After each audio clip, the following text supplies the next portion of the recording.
हाय everyone, welcome back again. So ये video is a revision video जहाँ पे हम लोग बहुत फास्ट तरीके से इक्विटी वैल्यूएशन को कवर करेंगे। Actually it's a big topic जो इक्विटी के अंदर है, इक्विटी वैल्यूएशन। सो कैंडिडेट्स को कभी कभार ऐसा रहता है कि सर इसमें ऐसा कौन से एरियाज है जो मस्ट आना ही चाहिए, राइट? सो उस पर फोकस करेंगे। See, equity valuation is all about finding out the intrinsic value of a share कि सर शेयर्स का दाम क्या होना चाहिए। थीम तो यही है। एक बार शेयर्स का दाम क्या होना चाहिए वो आ जाता है, उसके बाद हम लोग क्या करते हैं, एक्चुअल प्राइस जो बाजार में चल रहा है उससे कंपेयर करते हैं एंड कमेंट करते हैं कि whether the share is over priced, under priced और it's fairly priced. Before proceeding further, मैं आपको बता दूं ये video again is dedicated to those CFA level 1 candidates जिनका एग्जाम फेब में है या फिर जिनका एग्जाम मई में है बट उनका इक्विटी ऑलरेडी हो चुका है and they are just wanting to recap it again. ठीक है, fresh candidates are not advise to watch in this. So equity valuation में सर शेयर्स को वैल्यू करना एंड देन एक्चुअल प्राइस के साथ कंपेयर करना है। या तो ओवर प्राइस्ड होगा, मतलब अगर सर शुड बी प्राइस आया 500, बाजार में प्राइस चल रहा है 600, तो होना चाहिए था 500 बट है 600, ओवर प्राइस्ड है। या sir actual should be price है 500, बाजार में चल रहा है 400, सर होना चाहिए था 500 लेकिन बाजार में चल रहा है 400, तो सस्ते में मिल रहा है, अंडर प्राइस्ड है। या फिर सर शुड बी प्राइस 500 है, बाजार में भी 500 में बिक रहा है, तो सर जो होना चाहिए था वही प्राइस चल रहा है, फेयरली प्राइस्ड। तो आई थिंक एक बार वैल्यूएशन निकाल लिया तो कमेंट करना whether it is over priced, under priced, Fairlie priced, ये सबको बहुत ही इजीली आता है। बात यह आता है कि सर शेयर्स को वैल्यूएशन करने के कितने कितने तरीके हैं। तो तीन ब्रॉड तरीके हैं। एक है प्रेजेंट वैल्यू मेथड, दूसरा इज मल्टीप्लायर मेथड, तीसरा is asset based valuation method. याद आ रहा होगा, प्रेजेंट वैल्यू मेथड जिसमें हम लोग किस चीज का प्रेजेंट वैल्यू निकालते हैं, डिविडेंड्स का। इनफैक्ट ऐसा बोलो तो या तो डिविडेंड्स का या तो free cash flow to the equity का। याद आ रहा है कि सर आपको बोला होगा कि सर शेयर्स इतना इतना इतना इतना डिविडेंड देगा, आज बताइए ना शेयर्स का प्राइस क्या है। सो डिविडेंड डिस्काउंट मॉडल नाम से पता चल रहा है सर जो फ्यूचर डिविडेंड है आप उनको डिस्काउंट कीजिए प्रेजेंट में and find out the value of the share. दूसरा, सर ऐसे कंपनीज जिनका डिविडेंड फोरकास्ट करना बहुत डिफिकल्ट है या फिर उनका पास्ट ट्रैक रिकॉर्ड नहीं है डिविडेंड का, वो केस में हम लोग ये फाइंड आउट करते हैं कि सर इनका डिविडेंड पेइंग कैपेसिटी कितना है, that is represented by free cash flow to the equity. Free cash flow to the equity, इसका मतलब the cash flow which is freely available for distribution to equity, ये find out करो and then उसको pull करो। FCFE निकालना आप FSA में सीखते हैं। इक्विटी सब्जेक्ट में वैल्यूएशन ज्यादा करके इन लोग डिविडेंड के बेस पे देते हैं, तो focus is on dividend discount method. So अब सर डिविडेंड डिस्काउंट मेथड कितने तरीके के हैं, पहले तो विजुअलाइज कर लो एंड देन मैं बोर्ड पे आता हूँ। सर एक है वन स्टेज डिविडेंड, मतलब मैंने आज शेयर्स बाई किया, I am planning to sell it after 1 year, तो एक साल के बाद क्या डिविडेंड मिलेगा, expected dividend after 1 year, plus एक साल के बाद मैं याद है शेयर्स को बेचूंगा, तो एक्सपेक्टेड प्राइस आफ्टर 1 ईयर जो एक साल के बाद खड़ा है, कहने से expected dividend and expected price, उनका प्रेजेंट वैल्यू आ गया आज का प्राइस। आज का प्राइस मतलब आज का शुड बी प्राइस, ये हो गया one stage. Two stage dividend में मतलब I am planning to hold it for more than 1 year, say for example मैं 2 साल के बाद बेच रहा हूँ या 3 साल के बाद बेच रहा हूँ, तो कहने से expected dividend for year 1, year 2, year 3 मेरे सामने रहेगा एंड थर्ड ईयर में जब मैं बेचूंगा तो एक्सपेक्टेड प्राइस आफ्टर 3 इयर्स ये रहेगा। अब आप इन तीनों फिगर्स को, in fact to be precise 4 figure, dividend 1, dividend 2, dividend 3 and price for the third year, ये तीनों को चारों को मैं पुल कर दूंगा और आज का शुड बी प्राइस निकालूंगा। So one stage dividend, two stage dividend, या तो sir infinite dividend, dividend dividend dividend dividend dividend dividend मिलते ही जा रहा है। अब बताइए ना वैल्यूएशन कैसे करेंगे। सो infinite period is again classified into three. One is constant dividend, second is constant growth, third is multiple stage growth. अगर आपको थोड़ा सा प्रॉब्लम हो रहा है समझने में, so let us divide this equity valuation into 3 parts। Sir कैसे वैल्यू करेंगे? या तो प्रेजेंट वैल्यू मॉडल्स हैं। सर प्रेजेंट वैल्यू किसका? या तो डिविडेंड का या तो फ्री कैश फ्लो का। दूसरा is multiplier models.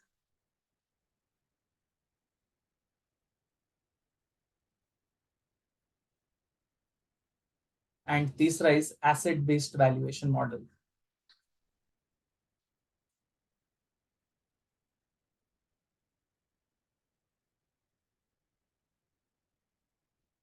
Present value models, अगर आप ये फोरकास्ट कर पाते हो कि कंपनी क्या क्या डिविडेंड देगा, so use dividend discount model, DDM लिख रहा हूं।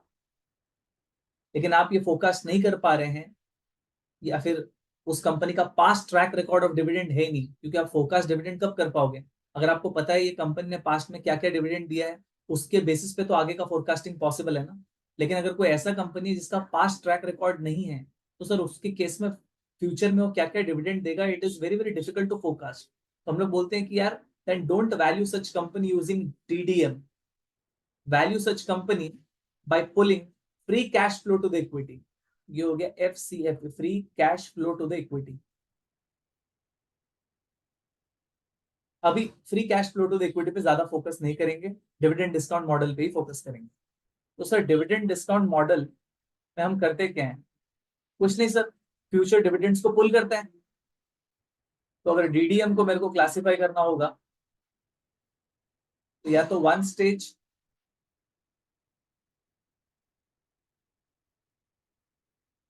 या तो 2 स्टेज,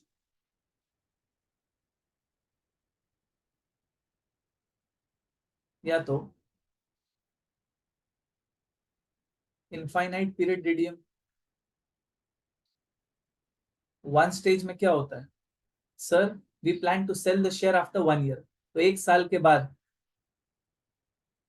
उस शेयर से डिविडेंड मिलेगा, प्लस 1 साल के बाद आप बेचोगे तो प्राइस, इसको आप पुल कर दोगे at a required rate of return.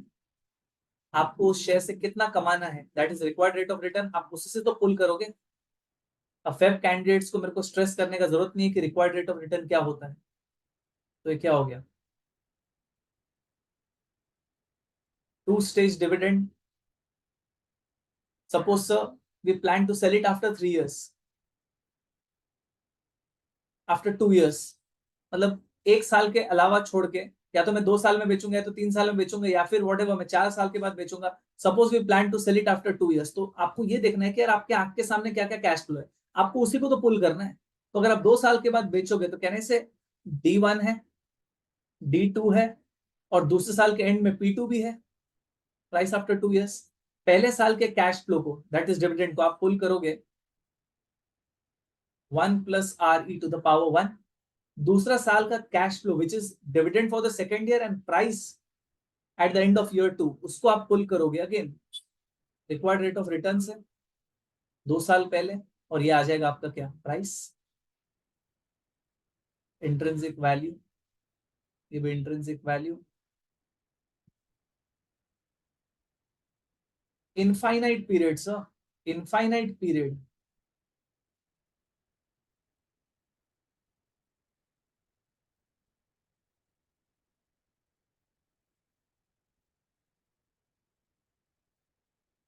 Infinite period is divided into 3 parts. या तो आपको कांस्टेंट डिविडेंड मिल रहा है,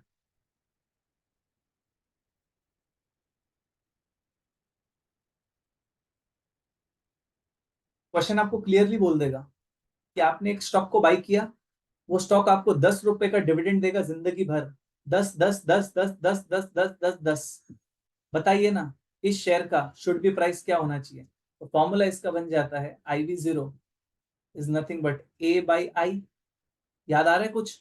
मैं भी लॉजिक्स में नहीं जा रहा हूं ऑब्वियसली, क्योंकि पहले ही बोल दिया वीडियो के स्टार्ट में, it is a fast recap of an equity valuation topic. तो कांस्टेंट डिविडेंड है फॉर एवर, तो शुड बी प्राइस निकालने का तरीका is that constant dividend. A stands for constant dividend, constant dividend per share divide by I का मतलब your required rate of return is nothing but intrinsic value per share. दूसरा है sir constant growth.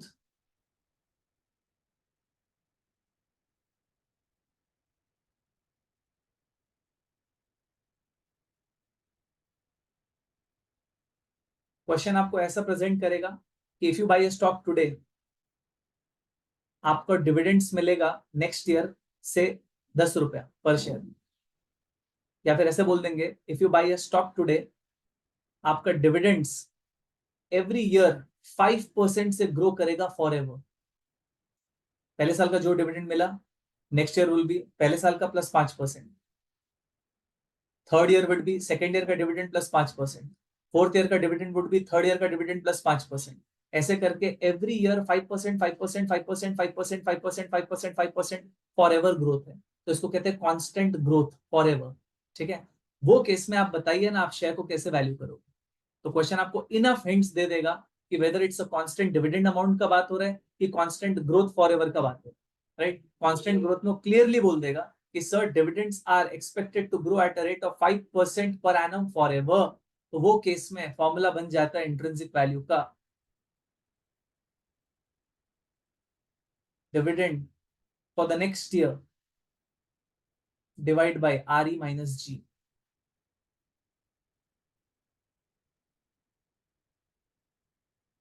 मैं इसलिए रुका हूं यहाँ पे कि बहुत सारे लोग ये फॉर्मूला को एकदम बाय हार्ट कर लेते हैं और उन लोगों को लगता है कि सर जब भी कांस्टेंट ग्रोथ का सम दिया रहेगा ना, तो d1/re - g लगा के ही आएगा इंट्रिंसिक वैल्यू। d1/re - g अगर मैं लगा रहा हूं तो मैं यहाँ पे अज्यूम कर रहा हूं कि फर्स्ट ईयर से ही dividends are growing at a constant rate. फिर से d1 इस पे फोकस करो, बाय re - g। ये अज्यूम कर रहा हूं मैं फॉर्मूला में कि फर्स्ट ईयर से dividends are growing at a constant rate. लेकिन क्वेश्चन आपको कभी कभार गूगली भी तो फेंक सकता है। कैसा गूगली? वो बोलेगा नहीं, डिविडेंड आपको फर्स्ट ईयर मिलेगा 10, सेकेंड ईयर मिलेगा 20, थर्ड ईयर मिलेगा 30, एंड फोर्थ ईयर ऑनवर्ड से dividends are expected to grow at 6% per annum for ever. तो ये वाले एग्जांपल में डिविडेंड्स कहां से ग्रो कर रहा है कांस्टेंट रेट पे? कहने से फोर्थ ईयर से। पहले साल का डिविडेंड 10, दूसरे साल का 20, तीसरे साल का 30। क्वेश्चन ने क्लियर कर दिया, तीनों अमाउंट दिया है, एंड क्वेश्चन बोल रहा है dividends are expected to grow at a rate of 6% per annum forever from fourth year onwards. तो कहां से कांस्टेंट रेट से ग्रो हो रहा है डिविडेंड? कहने से फोर्थ ईयर से। तो फॉर्मूला होगा d4/re - g। लेकिन d4/re - g का आंसर 0 पे नहीं आएगा, कहां पे आएगा? 3 पे आएगा। जब मैं d1/re - g कर रहा था तो आंसर कहां पे आया? 0 पे। तो जब मैं d4/re - g कर रहा हूं ना, तो आंसर आएगा 3 पे। तो होगा क्या? वो थर्ड वाले एरो में बता रहा हूं। एक होता है आपका मल्टी स्टेज। जस्ट हिंट दे देता हूं, we want to value share today 0 point of time. First year, second year, third year, and suppose fourth year onward से मैंने बोला है यहां से कांस्टेंट ग्रोथ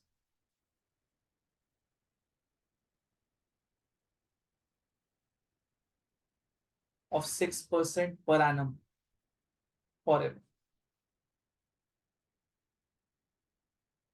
तो जहां से भी कांस्टेंट ग्रोथ स्टार्ट होता है ना, आप वहीं से डिविडेंड डिस्काउंट मॉडल लगाओगे।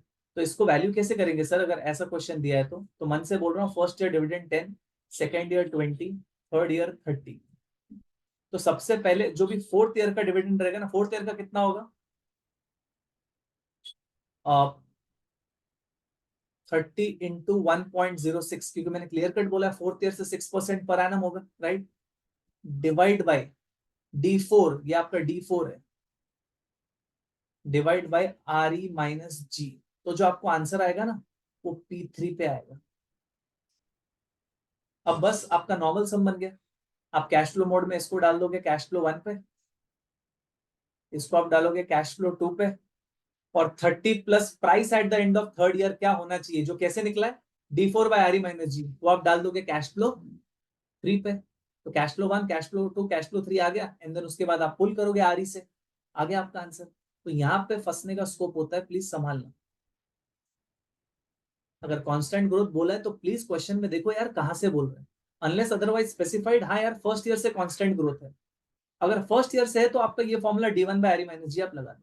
लेकिन अगर मल्टीपल स्टेजेस हैं जहां पे आपको क्वेश्चन ये कहता है कि नहीं यार फिफ्थ ईयर से कांस्टेंट है, या फिर फोर्थ ईयर से कांस्टेंट है, या थर्ड ईयर से कांस्टेंट है, तो यार जिस भी साल से कांस्टेंट ग्रोथ है ना, आप वहां पे फॉर्मूला लगाओगे एंड आपका आंसर एक पीरियड पीछे आएगा। D4 बाय RE माइनस जी करोगे तो आंसर आएगा 3 पे। एंड देन आपको तीसरे में जो खड़ा है कैश फ्लो उसको फिर पुल करना पड़ेगा 0th point of. I think इतना हिंट काफी है for those candidates who are appearing in Feb और मे, जिनका इक्विटी हो चुका है। तो ये है आपका प्रेजेंट वैल्यू मॉडल्स। दूसरा कैटेगरी वैल्यूएशन का is multiplier model. Multiplier model में एक होते हैं आपके प्राइस मल्टीपल्स,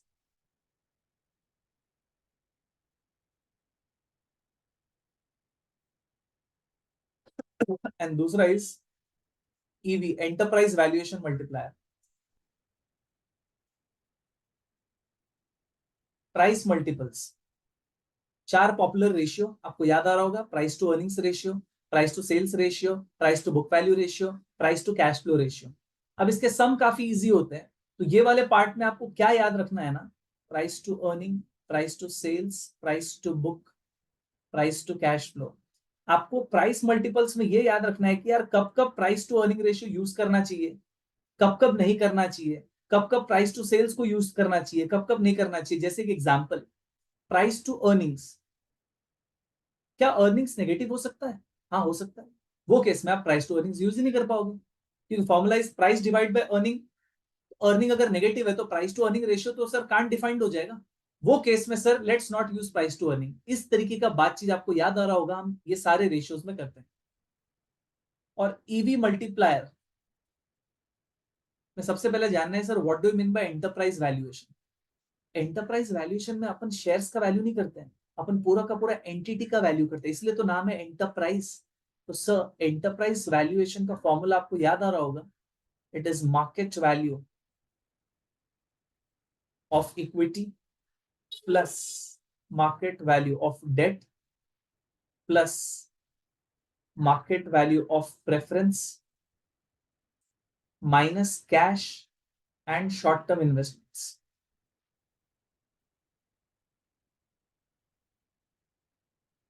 ये इसका फॉर्मूला। एग्जाम में कैसे क्वेश्चंस आएंगे सर? एग्जाम में सपोज ऐसे दे देगा कि EV to EBITDA is 10 times. इसका मतलब क्या है?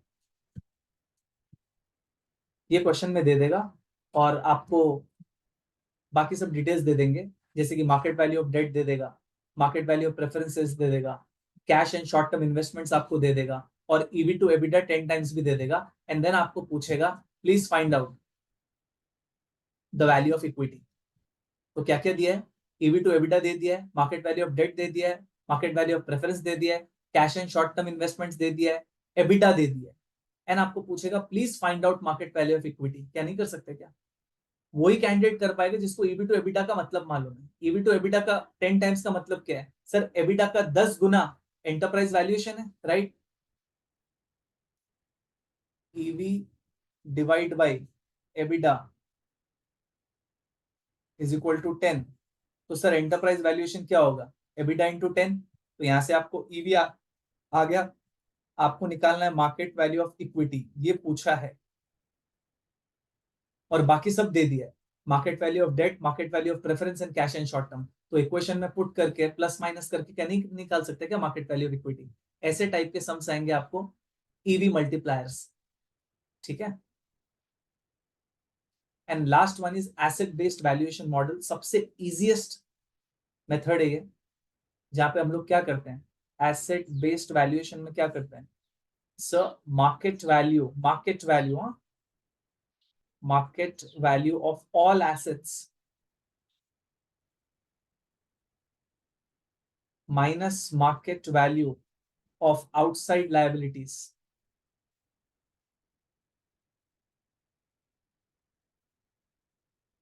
divide by number of equity shares.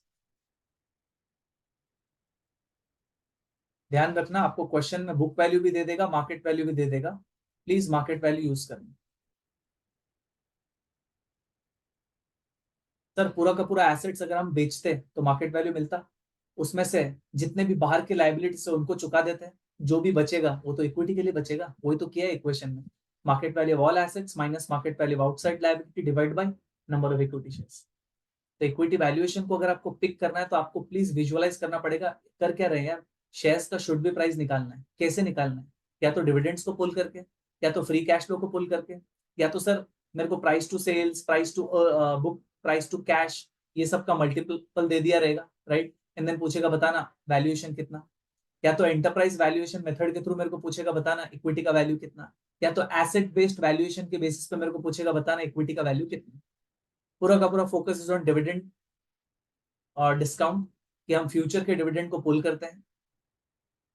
अब उसमें भी कौन सा कैटेगरी है, क्वेश्चन देख के आराम से समझ में आ जाएगा कि सर 1 पीरियड है, 2 पीरियड है, इनफाइनाइट है, उसमें भी कांस्टेंट डिविडेंड है क्या, कांस्टेंट ग्रोथ है क्या, नहीं सर मल्टीपल स्टेज के बाद कांस्टेंट ग्रोथ है क्या, राइट। एंड एक और कॉन्सेप्ट, ऑब्वियसली मैं ये जरा भी नहीं बोल रहा हूँ कि सिर्फ इतना ही करना है और कुछ भी नहीं करना है, ये तो मस्ट आना ही चाहिए, इसके बेसिस पे आपका रिदम बहुत फास्ट हो जाएगा to pick that topic equity valuation. एक डू पॉइंट एनालिसिस पे भी स्ट्रेस किया हुआ है, DuPont analysis.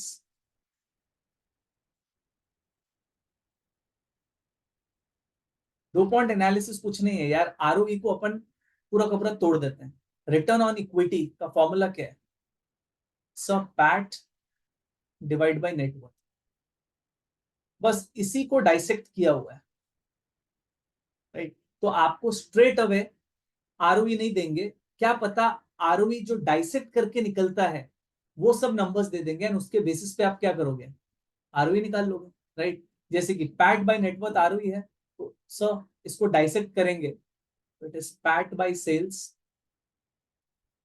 Into sales by total assets into total assets by equity. अगर आप देखोगे तो sales sales cut, total asset cut, तो PAT by equity, PAT by equity is nothing but ROE, net worth वही तो होता है, राइट। तो ये सब का भी फिगर दिया रहेगा। तो पैट बाय सेल्स को अपन कहते हैं net profit margin, sales upon total asset को हम लोग कहते हैं एसेट टर्नओवर रेशियो,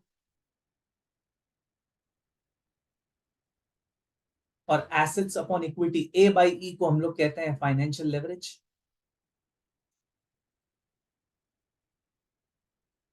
तो ये तीन फिगर दिया है और आपको पूछेंगे बता आरओई, तो कुछ नहीं करना है, आपको स्ट्रेट अवे मल्टीप्लाई करना है, आ गया आपका आरओई। सर ये पूछेंगे कब, अगर आपको याद होगा जब भी हम फॉर्मूला लगाते हैं D1/RE-, अगर इनको टफ क्वेश्चन सेट करना है ना, टफ क्वेश्चन, तो आपको बोल देंगे dividends are growing from first year itself only, तो आपके ध्यान में आ जाएगा ओके यार फॉर्मूला फर्स्ट ईयर से लगाना है, D1/RE-G, राइट। लेकिन क्या रेट से ग्रो कर रहे हैं ना वो नहीं बताएंगे, ग्रोथ आप ढूंढो। तो ग्रोथ का फॉर्मूला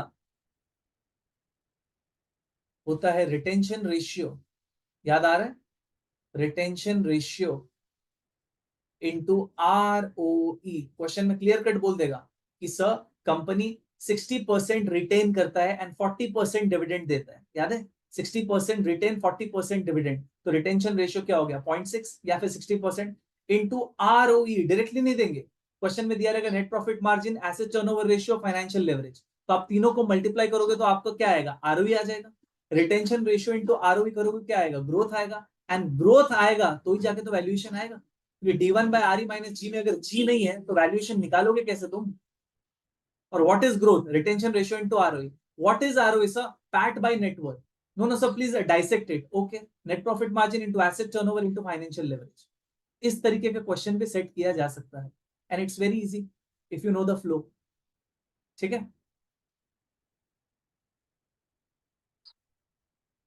सो बहुत लोग मेरे को पूछते सर वैल्यूएशन का एक बार शॉर्ट में करा दीजिए, तो मैं हो सके उतना शॉर्ट में कराया वेब कैंडिडेट्स के लिए। अगर उसके बावजूद भी आपको लगता है कि सर कुछ एक पर्टिकुलर सम कराइए हर एक का, या फिर कुछ इसमें और कॉन्सेप्ट्स को कवर कीजिए, तो feel free to comment, you have my number, it's given in the description, आप व्हाट्सएप कीजिए, कमेंट कीजिए। and then accordingly I will come out with a new video.